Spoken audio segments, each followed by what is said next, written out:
Today on Locked On Red Wings, Steve Yzerman came out swinging and was fired up in the end-of-season media availability.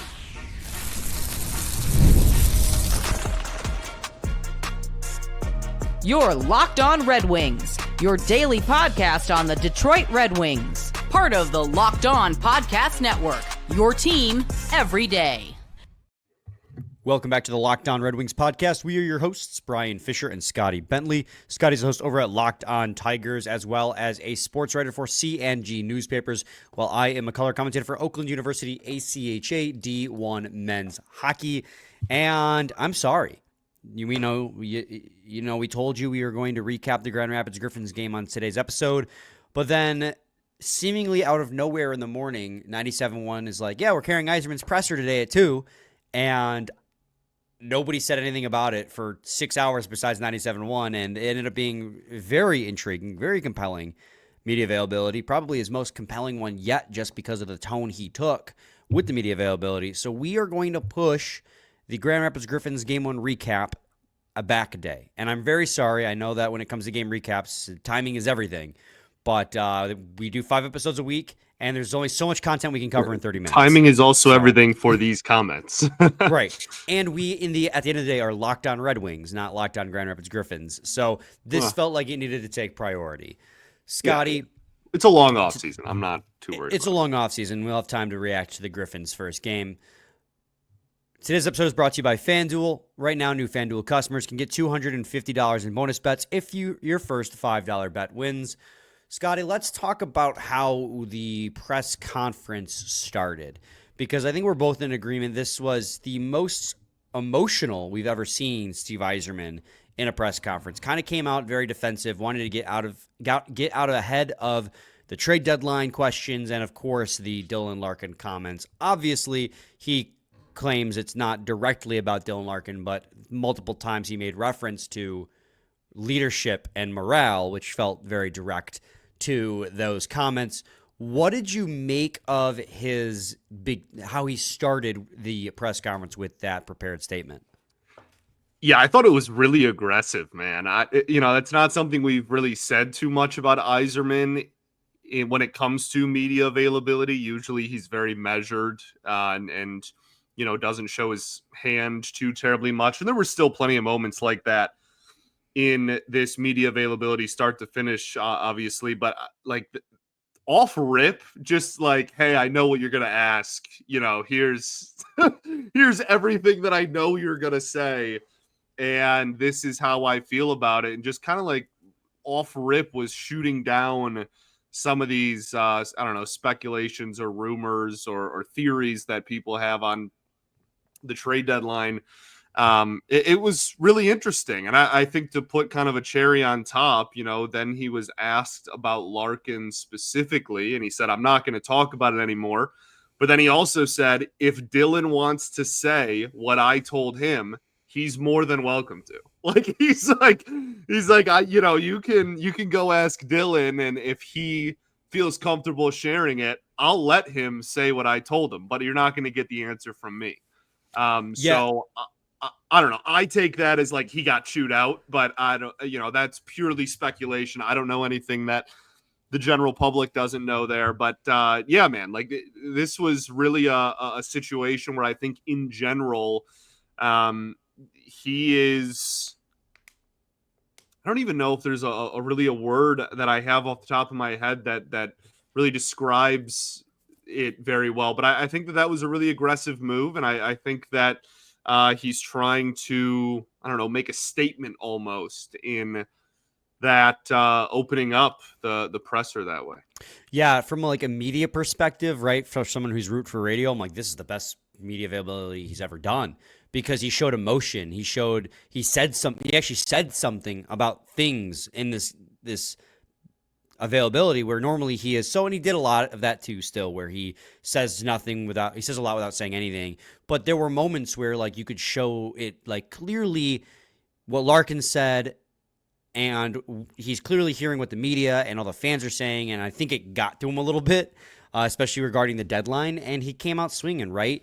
Talking about, and this is what I did like. I will say this. I liked this where he said, I am not afraid of trading top players or trading top picks or prospects to make this team better now. And I was like, yes, that is what I need to hear. Yeah, he even said any players. Like, he was Right. just like, he's like, I'll trade any asset if it makes the team better, is basically what he Right. said. He basically said nobody and nothing is untouchable in this organization. Which you need to say. No, he has to say that. Yeah, well, I think... I don't mean that as in, like, he has to, but, like, from a fan perspective, like, I needed him to say that. Oh, sure. That's what I mean. I agree with that. Yeah, I think that... you go in, and we do this episode every year, right? We do the preseason and the postseason media availability. Literally every year we take an episode and break down all the quotes and stuff. And a lot of the times we're like, oh, this is just fluff. I don't really take too much out of this, whatever. And I think that while it's still like, okay, you kind of have to show me, like, you kind of have to prove that you're willing to do that. We're in show me mode for sure. Right. At the end of the day, and I don't think too many fans are like, oh, he said this, so we're like over the moon. Like, you at the end of the day, you got to prove that that's true. But I do think that it's a lot more than he said in years past. Usually he's very like, oh, like, I don't know, if it ultimately, if it makes the team better, we'll do anything, but like, whatever. Which he did say about free agency, by the way. He did say almost that exactly. Yeah, that was, I mean, we can transition into that. Like, he was kind of directly asked, I forget by who, so my apologies, but he was directly asked if he would be willing to spend over $10 million a year on a player. And he said, yeah, which again is nice to hear. I think that's one that people are taking with a massive grain of salt. And it's like, okay, you kind of got to prove that one too. But I really think when it comes to the trading aspect of things, this is the most forward he has ever been since taking over the Wings job. When it comes to like his willingness to move players, like he usually gives the spiel about like, oh, we want to make a consistent, sustainable product, and we want to be good for like a really long period of time, and we want to make sure that the window's right and whatever. And while he did reiterate that at points and answering different questions, I thought that it's at least something to hear him say like, yeah, I'll trade any prospect, I'll trade any pick, if it means that the team is going to get better. Right, and then in the same breath, he's also like, but I was comfortable, not happy, but I was comfortable not trading a top pick or prospect at the deadline because he felt there was not that impact player available for the cost, right? And that goes back to the trade deadline and ultimately Larkin's comments as well, where we are in agreement with that. And we said it when Larkin made those comments, like, we understand not making a trade at the deadline because of the cost that players and picks were going for. He came with receipts, dude. He literally started the press conference off. He's like, did Montreal do anything? No, and they were good. It's the players' fault. Like, that's like literally, not that directly, obviously. He wasn't a jerk about it, but like, that was the kind of the theme of the presser was like, we, everyone on that stage, there was two guys up there, but like both of those gentlemen on the stage were of the belief and reiterated as such in this availability that this roster was good enough to make the postseason, and the players bleeped the bed. Like, that was kind of the overarching theme throughout the whole availability.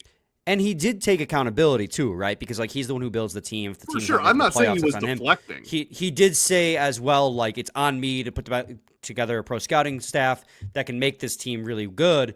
But that's where it kind of is like, even though he said he wasn't talking about Larkin, he was talking about Larkin in that he talked how it's on the players and the leaders in the locker room to raise morale, not to expect morale to come from an outside source. And that to me was just like so clearly a reference to Larkin's comments. And that was kind of the problem I took away with what Larkin said. And, we spoke about it when he said that last week. I liked and disliked what Larkin said because Larkin, as captain of the leader and the leader of the locker room, he has to be the voice for what the players are feeling. And if he feels that the locker room was sagging, even if it was his own confirmation bias, or if he had actual players saying that, he has to, it's his duty to convey that to the general manager, and maybe puts a little bit of pressure on him. A little bit of friction between him and Larkin's not a bad thing necessarily. It could contribute to a successful conversation that helps push things forward.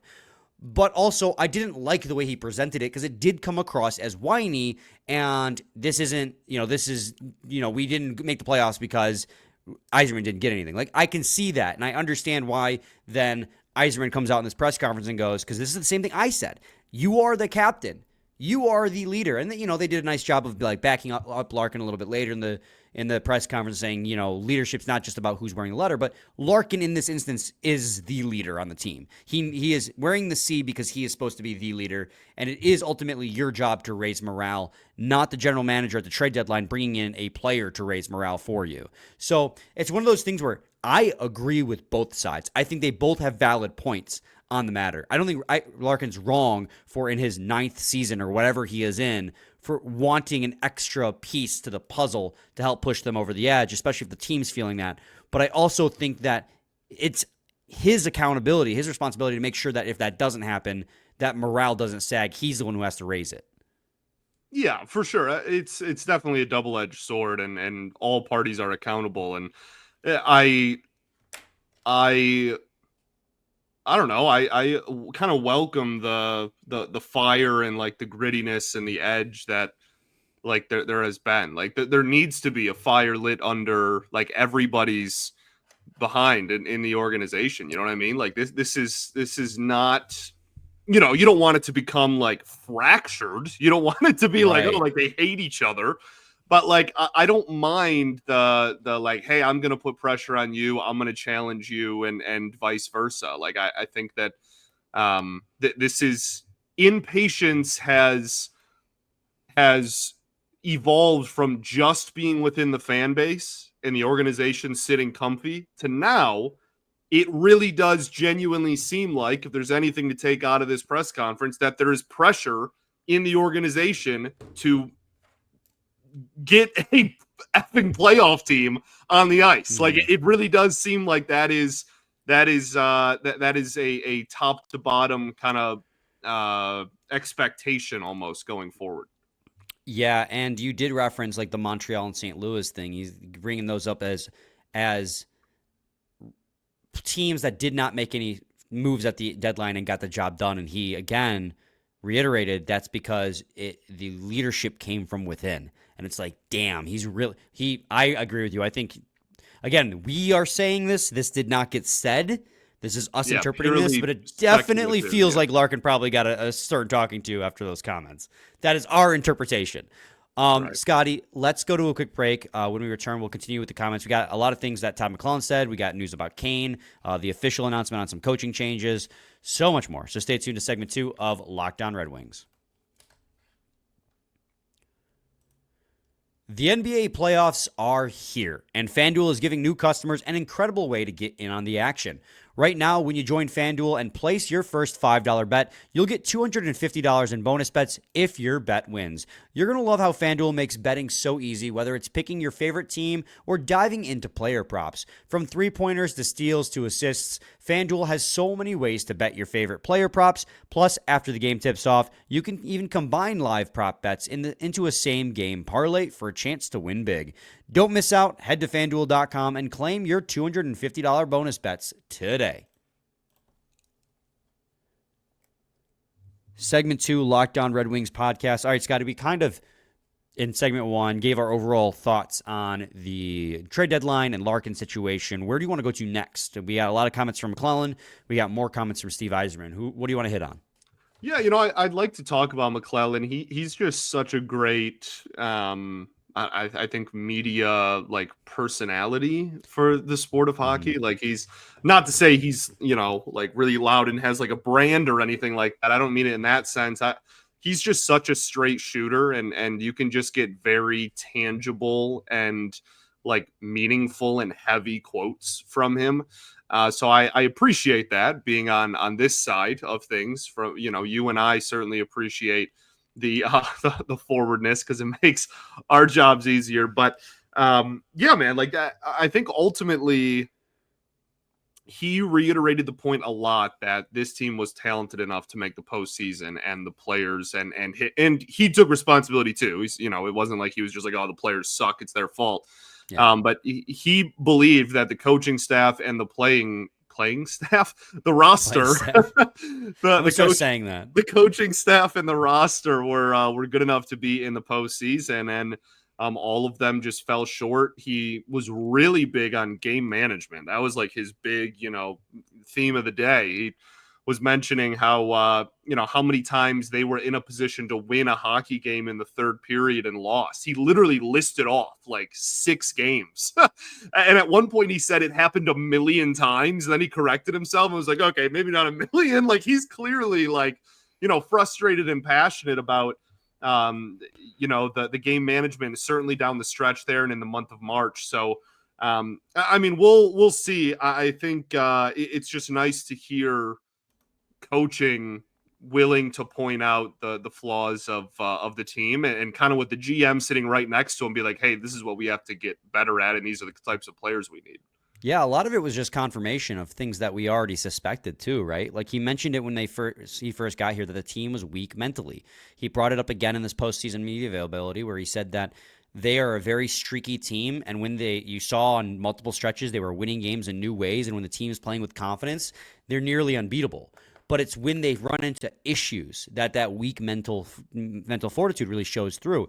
I think he said something along the lines of, and I have to paraphrase it here because of the fact that, trying not to swear, but he said, when they get in crap, they don't get out, they just sink deeper. Right. And whenever they run into trouble, they just continue to spiral out of control. And we saw that. We saw it last year. We saw it this year, talking about that weak mental fortitude. And he did emphasize that this team was good enough to make the playoffs, but as you put, they keep pissing away points. There were games that like they could have won, Columbus outside, the Tampa Bay game, Montreal game, like all these different games where they had the opportunity to win and they just fell apart at the end because game management was poor. They got sloppy, they got lazy, and it's just a really frustrating thing to see over and over. And it's both vindicating, like it feels good to hear it recognized, but also a little frustrating to hear it recognized, to know that, like, yes, that was the problem.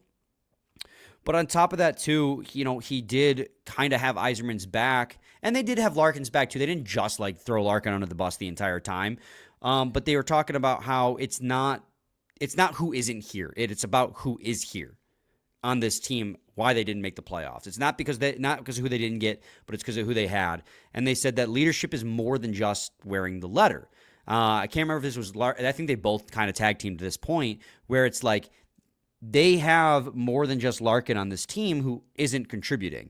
And Larkin did contribute, but there wasn't enough players down the depth chart who were helping to pick up the slack when Larkin's play began to fall off. And that Larkin, more often than not, was the one answering questions with the media when it was probably not his, burden to carry that given day. He wasn't the reason why they lost. It was up and down the lineup. Players just were not contributing when the going got tough. And it is just over and over again. Those were the points that they were trying to hammer home. I mean, Yzerman even said that, when asked about free agent signings, they were not getting enough out of the players they signed to the contracts they got. And he has higher expectations for them going forward. But, having higher expectation and getting that actual result is a different conversation.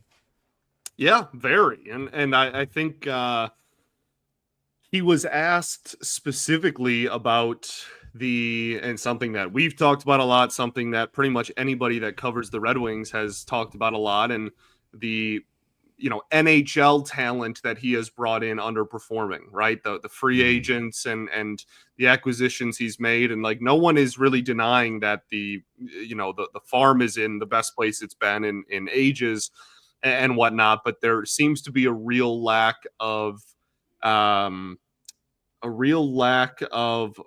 I mean, just be really blunt about it, like finding good, like successful deals in free agency. There haven't been too many. And, he mentioned that they have had some new faces, pop up over the years on the NHL scouting side of things, and he trusts his team and whatever. Can you pause on that comment though, really quick? I'm sorry to stop you mid sentence, but that was a little bit of a red flag to me, where he was like, they're still learning and they're getting better as they go, and I'm like, isn't knowing pro scouting and like that type of like, isn't that kind of a prerequisite to getting the job, not get the job and get better? Like, maybe I'm reading too much into that comment, but that felt a little concerning to me, that he was like, we hired a couple guys a couple years ago and they're still learning and they're getting better at it. It's like, wait, what? I'll be honest, I didn't care at all about that. I cared way more about the fact that he started like listing off, like,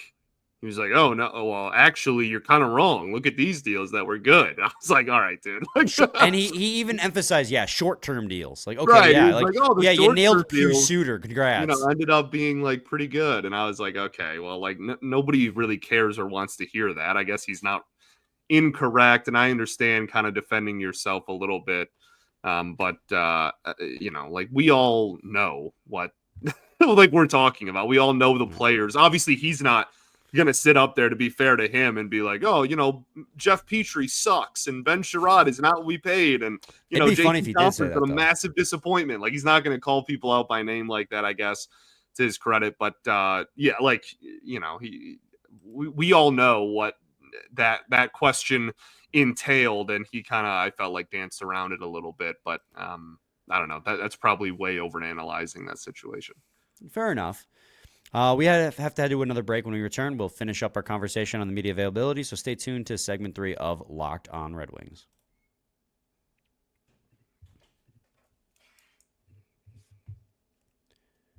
The final thing, Scotty, that Todd McLellan said that I really liked was he turned to Yzerman at one point during the media availability and said, what did I say to you when we first started here?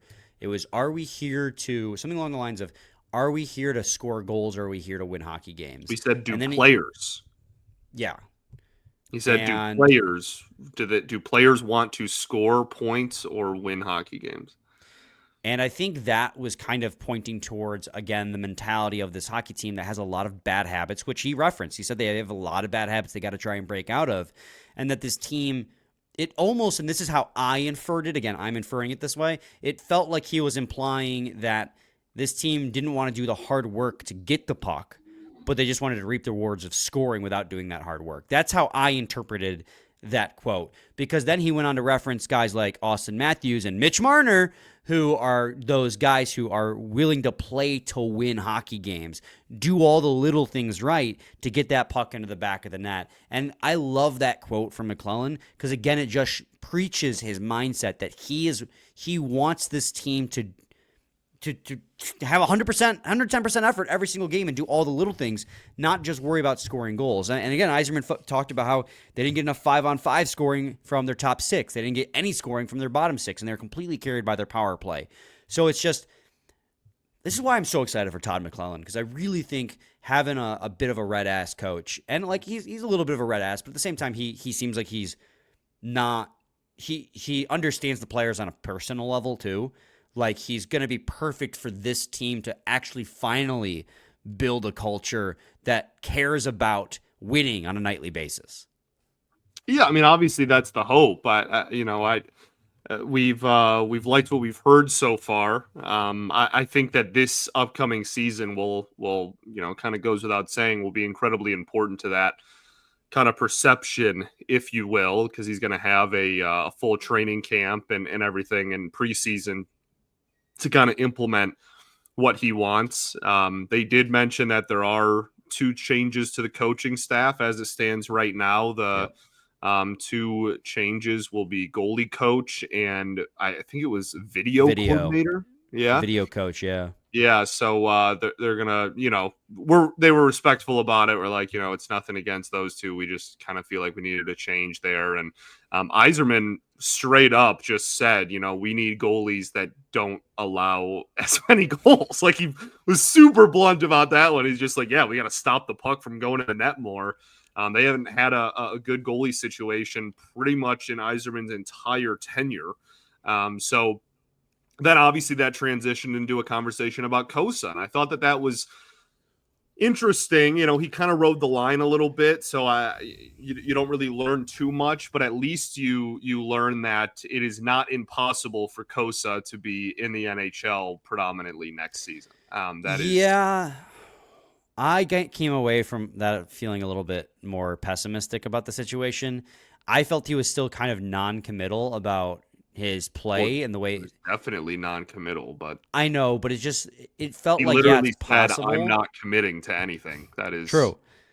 True. But like it sounded, the way it came across is like instead of it being, you're right. It was possible, but it didn't sound probable.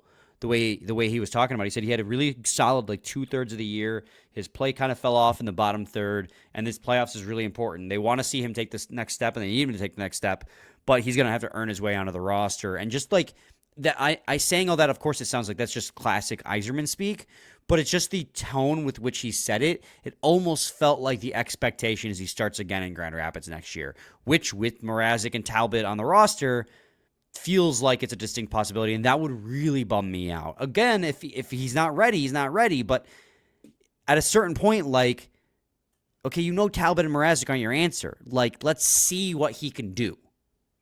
Yeah, but I guess. But you're also, if the expectation truly is make the postseason, then the two goalies in the NHL should be the two best goalies in the organization. And if he's not that, then he's not that. This is not another development year next year.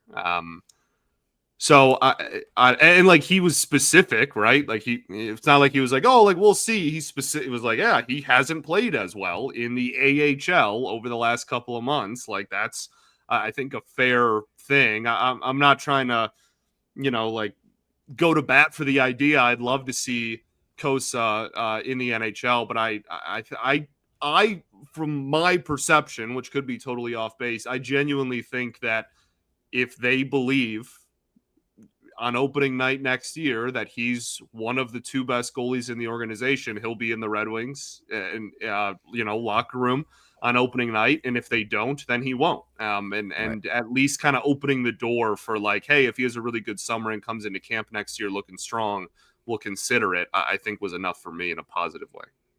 Yeah, he also, they asked him about Patrick Kane, because Kane obviously had those comments about how, he really liked the deal and he'd be open to coming back.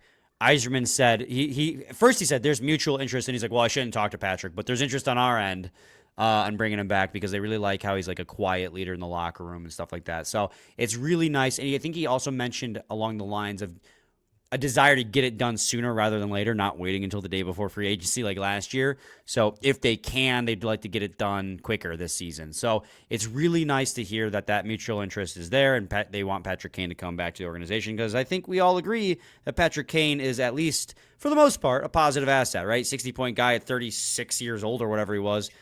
Made our power play one of the best in Red Wings history. So yeah, for sure.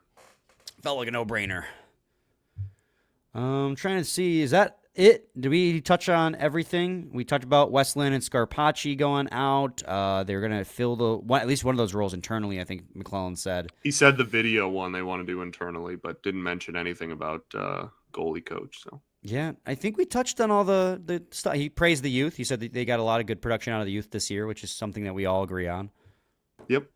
So yeah, no, yeah. I mean, this is a really big off season for him, and he reiterated the point and said very point blank, I don't care what any of you think. I'm going to do my job the way that I think it should be done. And, at the end of the day, that's what you want out of a GM. I don't need my general manager listening to 1,000 different voices on what he should do. But this summer they better be the right calls, because I think that patience is running thin, kind of organizationally, nonetheless, from the fan base. So, yes, sir. All right, Scotty. Any final thoughts? We ball. We do ball. We'll be back with a new episode tomorrow. Recapping the game from the Griffins a day late. Apologies, but again, only can fit so much conversation in a 30-minute episode. So stay tuned for that. Same time, same place. It's your team every day.